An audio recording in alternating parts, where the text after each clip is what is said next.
Opa, bom dia, boa tarde, boa noite. Eu estou muito feliz que você tenha se juntado a mim nesse propósito e hoje nós vamos ler Esdras do capítulo 1 ao capítulo 5. O decreto de Ciro. No primeiro ano do reinado de Ciro, rei da Pérsia, a fim de que se cumprisse a palavra do Senhor falada por Jeremias, o Senhor despertou o coração de Ciro, rei da Pérsia, para redigir uma proclamação e divulgá-la em todo o seu reino nestes termos. Assim diz Ciro, rei da Pérsia: O Senhor, o Deus dos céus, deu-me todos os reinos da terra e designou-me para construir um templo para ele em Jerusalém de Judá. Qualquer do seu povo que esteja entre vocês, que o seu Deus esteja com ele, e que vá a Jerusalém de Judá reconstruir o templo do Senhor, o Deus de Israel, o Deus que em Jerusalém tem a sua morada, e que todo sobrevivente, seja qual for o lugar em que esteja vivendo, receba dos que ali vivem prata, ouro, bens, animais e ofertas voluntárias para o templo de Deus em Jerusalém. Então os líderes das famílias de Judá e de Benjamim, como também os sacerdotes e os levitas, todos aqueles cujo coração Deus despertou, dispuseram-se a ir para Jerusalém e a construir o templo do Senhor. Todos os seus vizinhos os ajudaram, trazendo-lhes utensílios de prata e de ouro, bens, animais e presentes valiosos, além de todas as ofertas voluntárias que fizeram. Além disso, o rei Ciro mandou tirar os utensílios pertencentes ao templo do Senhor, os quais Nabucodonosor tinha levado de Jerusalém e colocado no templo do seu Deus.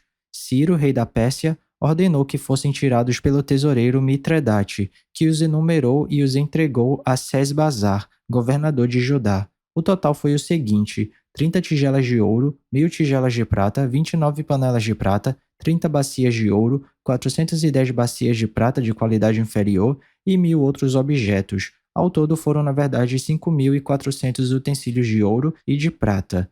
Sesbazar trouxe tudo isso consigo, quando os exilados vieram da Babilônia para Jerusalém. Capítulo 2. A lista dos exilados que voltaram. Esta é a lista dos homens da província que Nabucodonosor, rei da Babilônia, tinha levado prisioneiro para a Babilônia. Eles voltaram para Jerusalém e Judá, cada um para sua própria cidade. Vieram na companhia de Zorobabel, Jesua, Neemias, Seraías, Reelaías, Mardoqueu, Bilzã, Mispar, Bigvai, Reum e Baaná. Esta é a lista dos israelitas. Os descendentes de Parós, 2.172, de Cefatias, 372, de Ara, 775, de Paate-Moabe, por meio da linhagem de Jesua e Joabe, 2.812, de Elão, 1.254, de Zatur, 945, de Zacai, 760, de Bani, 642, de Bebai, 623, de Asgade, 1.222, de Adonicão, 666, de Bigvai, 2056, de Adim, 454, de Ater, por meio de Ezequias, 98, de Bezai, 323, de Jora, 112, de Rassum, 223, de Gibá, 95, os das cidades de Belém, 123, de Netofate, 56, de Anatote, 128, de Asmavete, 42, de Criate Jearim, Quefira e Beerote, 743, de Ramai Geba, 621, de Micmais, 122, de Betel e Ai, 223, de Nebo, 52, de Magbis, 156, do outro Elão, 1254, de Harim, 320, de Lod, Hadid e Ono, 725, de Jericó, 345, de Senaá, 3.630. Os sacerdotes, os descendentes de Jedaías, por meio da família de Jesua, 973, de Imer, 1052, de Passur, 1247, de Harim, 1017. Os levitas, os descendentes de Jesua e de Cadmiel, por meio da linhagem de Odavias, 74. Os cantores, os descendentes de Asaf, 128. Os porteiros do templo, os descendentes de Salum, Ater, Talmon, Acube, Atita e Sobai, 139. Os servidores do templo, os descendentes de Zia, Azufa, Tabaote, Queros, Sia, Padom, Lebana, Agaba, Acube, Agabe, Sanlai, Hanã, Gidel, Gaar, Reaías, Rezim, Necoda, Gazão, Uzá, Pazéia, Bezai, Asná, Meunim, Nefuzim, Baquebuque, Acufa, Harur, Baslute, Meida, Harza, Barcos, Císera, Tamar, Nesias e Atifa, os descendentes dos servos de Salomão, os descendentes de Sotai, Soferete, Peruda, Jaala, Darcon, Gidel, Cefatias, Atil, Poquerete, Razebaim e Ami.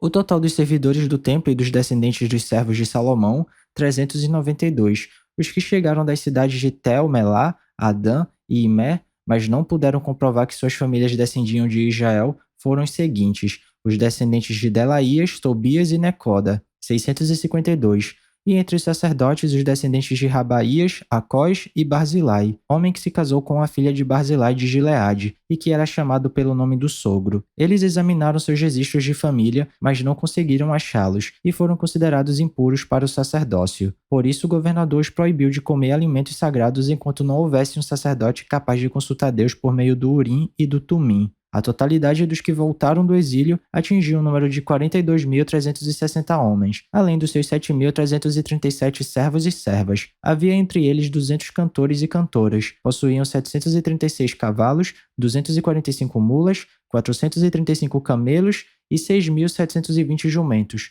Quando chegaram ao templo do Senhor em Jerusalém, alguns dos chefes das famílias deram ofertas voluntárias para a construção do templo de Deus no seu antigo local. De acordo com as suas possibilidades, deram à tesouraria para essa obra 500 quilos de ouro, 3 toneladas de prata e 100 vestes sacerdotais. Os sacerdotes, os levitas, os cantores, os porteiros e os servidores do templo, bem como os demais israelitas, estabeleceram-se em suas cidades de origem. Capítulo 3. A reconstrução do altar. Quando chegou o 7º mês e os israelitas já estavam em suas cidades, o povo se reuniu como um só homem em Jerusalém. Então Jesua, filho de Josadaque, e seus colegas, os sacerdotes, e Zorobabel, filho de Sealtiel, e seus companheiros, começaram a construir o altar do Deus de Israel, para nele sacrificarem holocaustos, conforme o que está escrito na lei de Moisés, homem de Deus. Apesar do receio que tinham dos povos ao redor, construíram o altar sobre a sua base e nele sacrificaram holocaustos ao Senhor, tanto os sacrifícios da manhã como os da tarde. Depois, de acordo com o que está escrito, celebraram a festa das cabanas, com o número determinado de holocaustos prescritos para cada dia. A seguir, apresentaram os holocaustos regulares, os sacrifícios da lua nova e os sacrifícios requeridos para todas as festas sagradas determinadas pelo Senhor, bem como os que foram trazidos como ofertas voluntárias ao Senhor. A partir do 1º dia do 7º mês, começaram a oferecer holocaustos ao Senhor, embora ainda não tivessem sido lançados os alicerces do templo do Senhor. A reconstrução do templo. Então eles deram dinheiro aos pedreiros e aos carpinteiros, e deram comida, bebida e azeite ao povo de Sidom e de Tiro, para que pelo mar trouxessem do Líbano, para Jope, toras de cedro. Isso tinha sido autorizado por Ciro, rei da Pérsia. No 2º mês do 2º ano, depois de chegarem ao templo de Deus em Jerusalém, Zorobabel, filho de Sealtiel, Jesua, filho de Josadaque, e o restante dos seus irmãos, os sacerdotes, os levitas e todos os que tinham voltado do cativeiro para Jerusalém, começaram o trabalho, designando levitas de 20 anos para cima para supervisionarem a construção do templo do Senhor. Jesua, seus filhos e seus irmãos, e Cadmiel e seus filhos, descendentes de Odavias, e os filhos de Henadad e seus filhos e seus irmãos, todos eles levitas, uniram-se para supervisionar os que trabalhavam no templo de Deus. Quando os construtores lançaram os alicerces do templo do Senhor, os sacerdotes com suas vestes e suas trombetas, e os levitas, filhos de Asaf, com símbolos, tomaram seus lugares para louvar o Senhor, conforme prescrito por Davi, rei de Israel. Com louvores e ação de graças, cantaram responsivamente ao Senhor.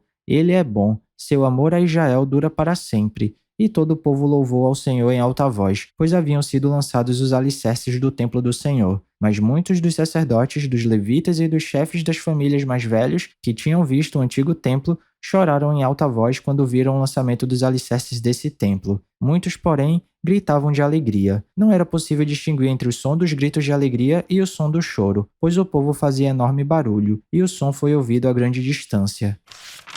Capítulo 4. A oposição à obra.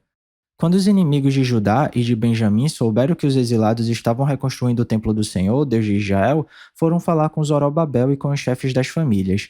Vamos ajudá-los nessa obra porque, como vocês, nós buscamos o Deus de vocês e temos sacrificado a ele desde a época de Esar-Adon, rei da Assíria, que nos trouxe para cá. Contudo, Zorobabel, Jesua e os demais chefes das famílias de Israel responderam: Não compete a vocês a reconstrução do templo de nosso Deus. Somente nós os construiremos para o Senhor, o Deus de Israel, conforme Ciro, o rei da Pérsia, nos ordenou. Então a gente da região começou a desanimar o povo de Judá e a atemorizá-lo, para que não continuassem a construção. Pagaram alguns funcionários para que se opusessem ao povo e frustrassem o seu plano, e fizeram isso durante todo o reinado de Ciro até o reinado de Dário, rei da Pérsia. A oposição nos reinados de Xerxes e Artaxerxes. No início do reinado de Xerxes, apresentaram uma acusação contra o povo de Judá e de Jerusalém, e nos dias de Artaxerxes, rei da Pérsia, Bislão, Mitredate, Tabeel e o restante dos seus companheiros escreveram uma carta a Artaxerxes. A carta foi escrita em aramaico com caracteres aramaicos. O comandante de Reum e o secretário Sinzai escreveram a carta contra Jerusalém ao rei Artaxerxes. O comandante Reum e o secretário Sinzai e o restante de seus companheiros, os juízes e os oficiais de Trípoli da Pérsia, de Ereque e da Babilônia, os elemitas de Suzã e das outras nações que o grande e renomado Assurbanipal deportou e assentou na cidade de Samaria e em outros lugares a oeste do Eufrates, escreveram nos seguintes termos. Esta é uma cópia da carta que lhe enviaram. Ao rei Artaxerxes, de seus servos que vivem a oeste do Eufrates, informamos o rei que os judeus que chegaram a nós da tua parte vieram a Jerusalém e estão reconstruindo aquela cidade rebelde e má. Estão fazendo reparos nos muros e consertando os alicerces. Além disso, é preciso que o rei saiba que, se essa cidade for reconstruída e os seus muros reparados, não mais se pagarão impostos, tributos ou taxas, e as rendas do rei sofrerão prejuízo. Agora, visto que estamos a serviço do palácio e não é conveniente ver a desonra do rei, nós enviamos esta mensagem ao rei, a fim de que se faça uma pesquisa nos arquivos de seus antecessores. Nesses arquivos, o rei descobrirá e saberá que a cidade é uma cidade rebelde, problemática para reis e províncias, um lugar de revoltas desde épocas antigas, motivo pelo qual foi destruída. Informamos ao rei que, se essa cidade for reconstruída e seus muros reparados, nada sobrará a oeste do Eufrates.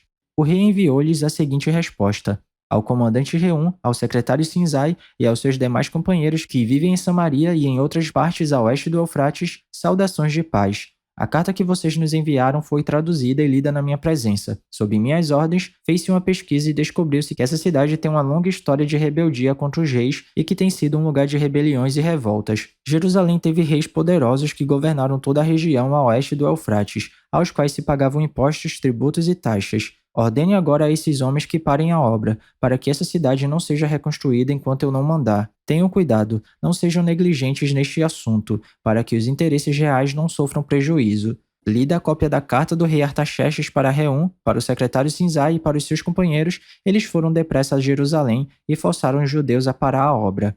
Assim, a obra do Templo de Deus em Jerusalém foi interrompida e ficou parada até o 2º ano do reinado de Dário, rei da Pérsia. Capítulo 5. A carta de Tatenai a Dário. Ora, o profeta Ageu e o profeta Zacarias, descendentes de Ido, profetizaram aos judeus de Judá e de Jerusalém, em nome do Deus de Israel que estava sobre eles.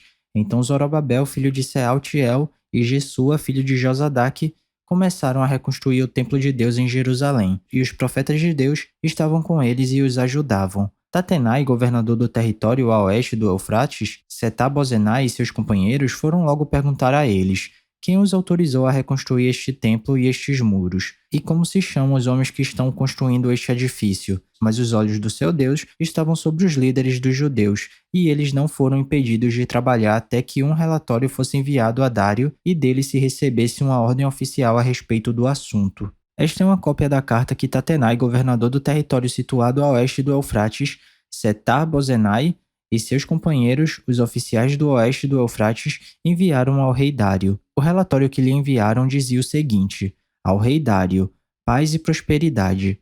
Informamos ao rei que fomos à província de Judá, ao templo do grande Deus. O povo o está reconstruindo com grandes pedras e já estão fixando as vigas de madeira nas paredes. A obra está sendo executada com diligência e apresentando rápido progresso. Então perguntamos aos líderes: quem os autorizou a reconstruir este templo e estes muros? Também perguntamos os nomes dos líderes deles, para que os registrássemos para a tua informação.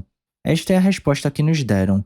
Somos servos do Deus dos céus e da terra, e estamos reconstruindo o templo edificado há muitos anos. templo que foi construído e terminado por um grande rei de Israel. Mas, visto que os nossos antepassados irritaram o Deus dos céus, ele os entregou nas mãos do babilônio Nabucodonosor, rei da Babilônia, que destruiu este templo e deportou o povo para a Babilônia.